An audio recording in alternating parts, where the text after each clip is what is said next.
going to try to show a decent attempt of comparing our four most popular panfish models.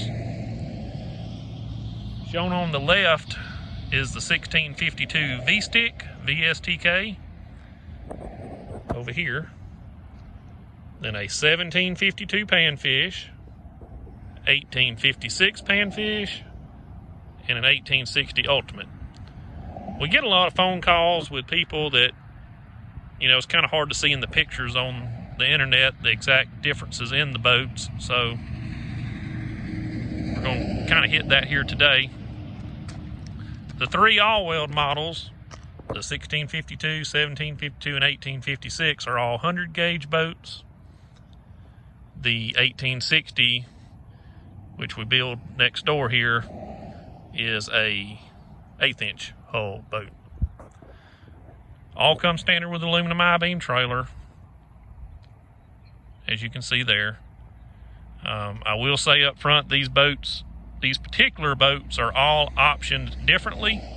So just because you see an option in one of these doesn't mean that you cannot get it in the other one. That's just how these four happen to be rigged. The V-Stick's not completely rigged yet. It's still, you can notice it don't have a trolling motor or anything on it. So 1652 being 16 foot 52 inch bottom, 1752, there again, 17 foot 52 inch bottom. Stepping up from there, 1856, so 18 feet, 1 extra foot, 4 more inches of width. So you can see from the chair to where you drive on each side, you get 2 more inches on each side. And I'll get up in there in a minute and kind of demonstrate. Spin this seat around straight here. You can notice it's a little bit tighter. And then going 1860, being a 20 foot length overall boat, 60 inch bottom, so it has 4 more inches of width than the 1856. The 1856 has 4 more inches of width than the 1752. Now, the 1856 is probably the ideal distance when you're driving. If you're average size person, your distance from the control handle to the chair to the wheel is kind of optimal on 1856. On 1860, you can see we have to pull in the controls 2 inches on each side. So you still have the 4 additional extra inches of total width, but to keep it drivable, your actual control box to steering wheel width is the same because of the brackets there. Also noting on the 1860, well, let me back up. We'll start on the 1652. These are V-front, V-hull boats. So you have what they call a rake right here, which is where the boat actually comes up. You have the V of the boat here. And that is something you have to deal with when you're sitting so far forward. So on a 1652, you can see when you're sitting in the seat, you can see the slight incline of the floor. And that is because that is mirroring, that floor is following the rake of the boat. The 1752 is going to be more flatter.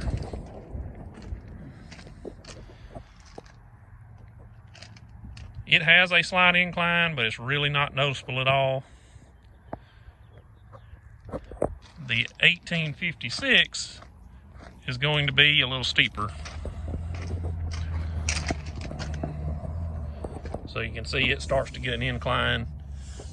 Operating a trolling motor, the incline actually helps. It kind of angles the pedal back and makes it more comfortable.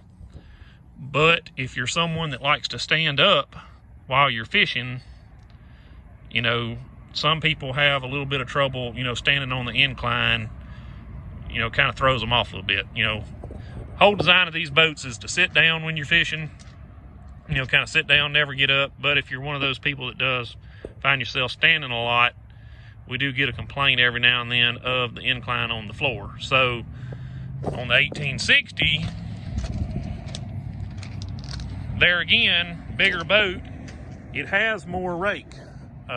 You cannot make that rake go away. I mean, you have to have it. So we got the floor 100% flat, but to do that, we had to get up above the rake. So by getting above the rake, that gets you the step. So the 1860 has the step up, gets you above the rake of the boat where you can have a flat floor coming forward. Where the smaller boats, there again, they're just gonna follow the rake. So most people don't really care one way or the other. Do get someone every now and then, you know, that wants it this way or wants it that way, but that's something we can't change model to model. I mean, that's just kind of how it is. 1860 has the step up, gets above it, it's flat. 1856 is gonna follow it. It's gonna be, you know, probably the steepest of the bunch. 1752 has some incline, but almost flat. Other core differences, you can see the 1860 and the 1856 very similar in side height. When you go to the 1752, you can see that you have 3-inch lower sides. So the 56 is a deeper boat.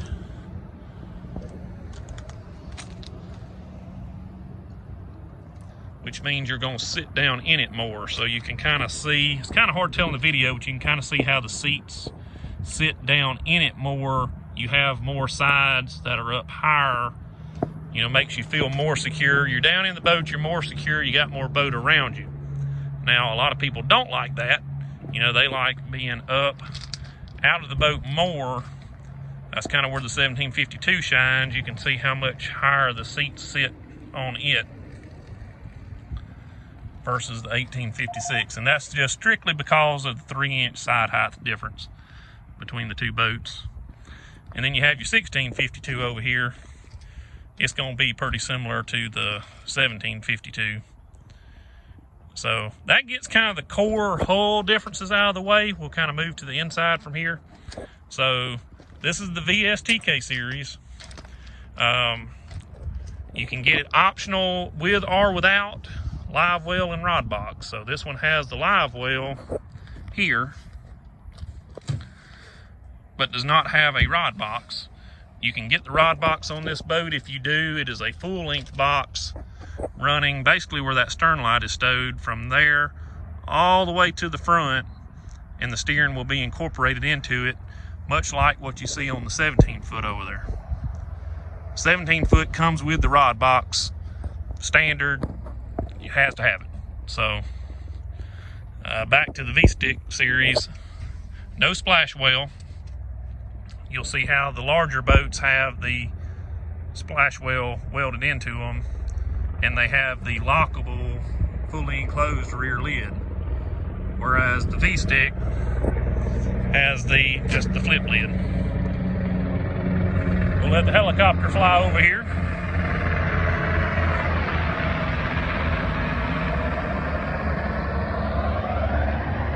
So portable tank on the V-Stick.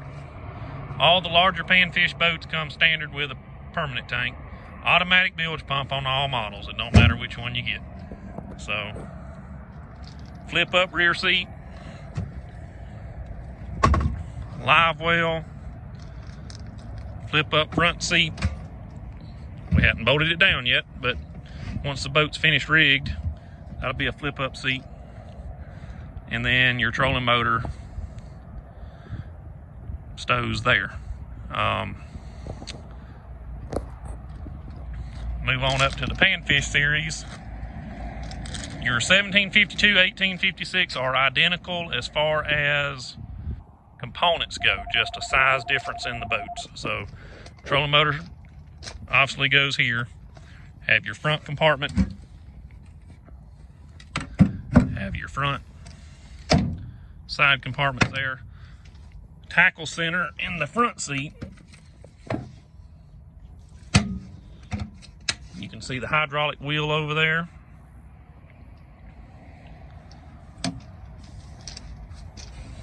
Live well.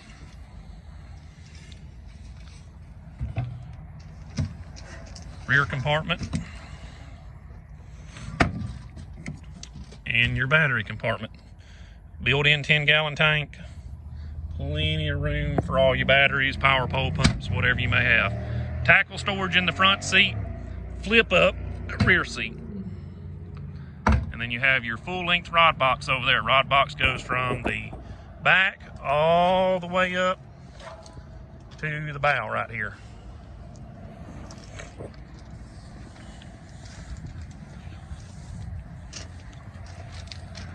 V-Stick series, 60 horse max, runs real well, really with anything, 40, 50, 60.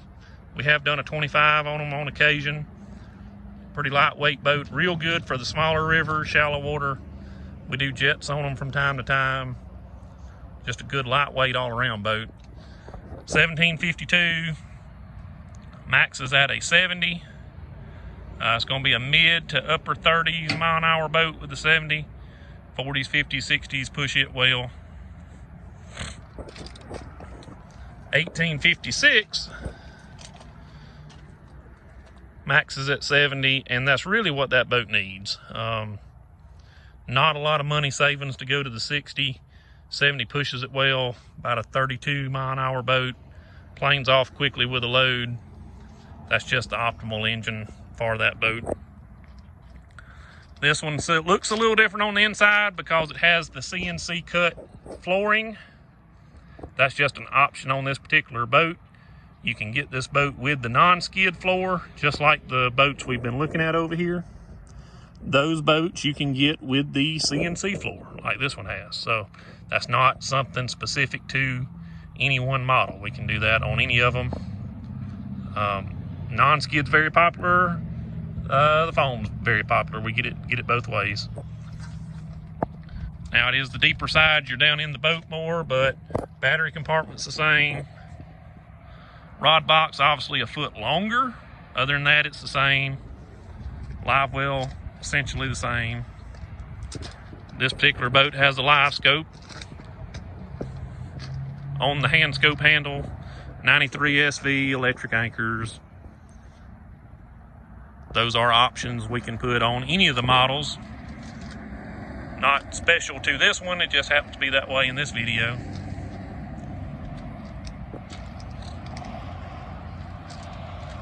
Key to point out here,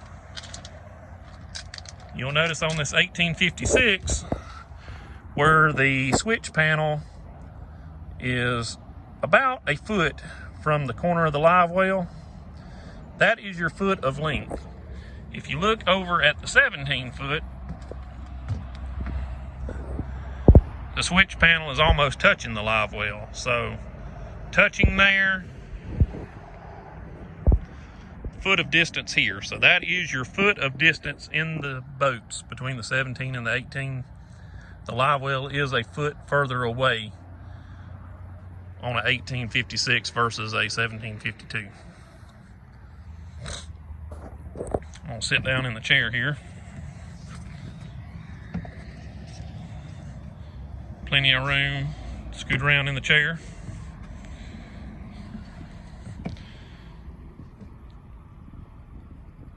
Like I said, slight incline up front. It's actually pretty comfortable, so long as you're just not doing a lot of standing, like I said.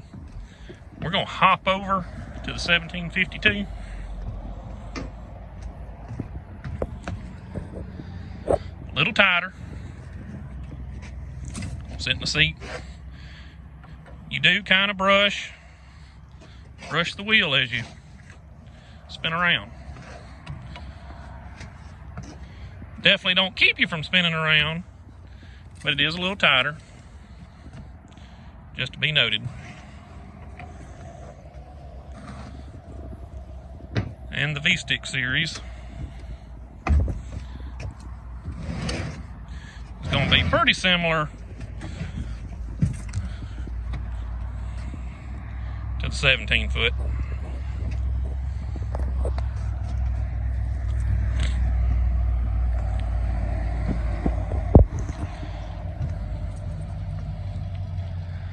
Now we're going to hop over to the 1860 Ultimate.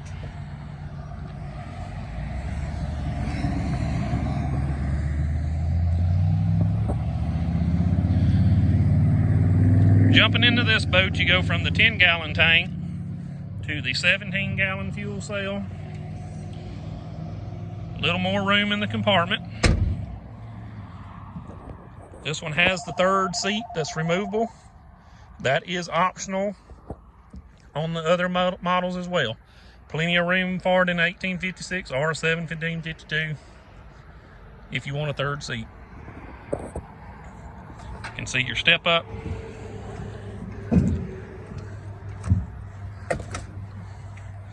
And obviously plenty of room when you're spinning.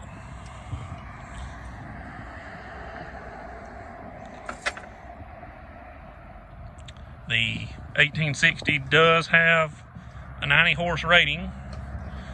That's due to the boat just obviously being wider. The 90 horse engine is about, just off the top of my head, about 100 pounds heavier than a 70. That's just too much weight on an 1856. Just doesn't handle well, so it's not rated for that. 1860 handles real well with the 90. Don't necessarily have to go with a 90. A 70 would push this boat fine. You do see that the 1860 has the float pods. That does just kind of help offset some of the heavy weight of that 90 horse engine.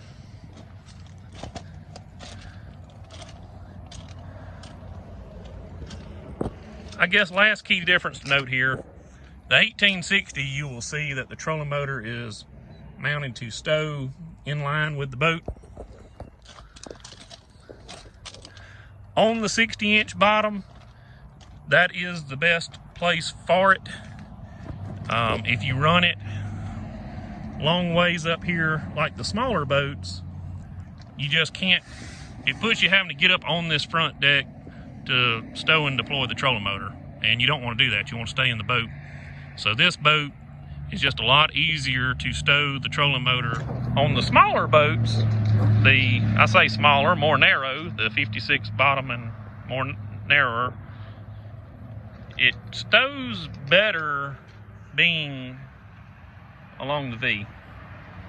So if you try to stow it in line, it just gets in the way, kind of makes it hard to, gets in the way of the steering.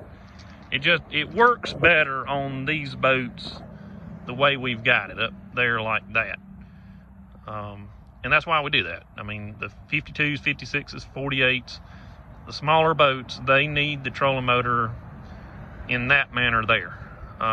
If you go with 1860 though, it works better mounted in that fashion. So, and that's why we do that. So hopefully this video helps. By all means, if you ever have any questions, just shoot us an email, give us a call, and we'll be happy to answer them.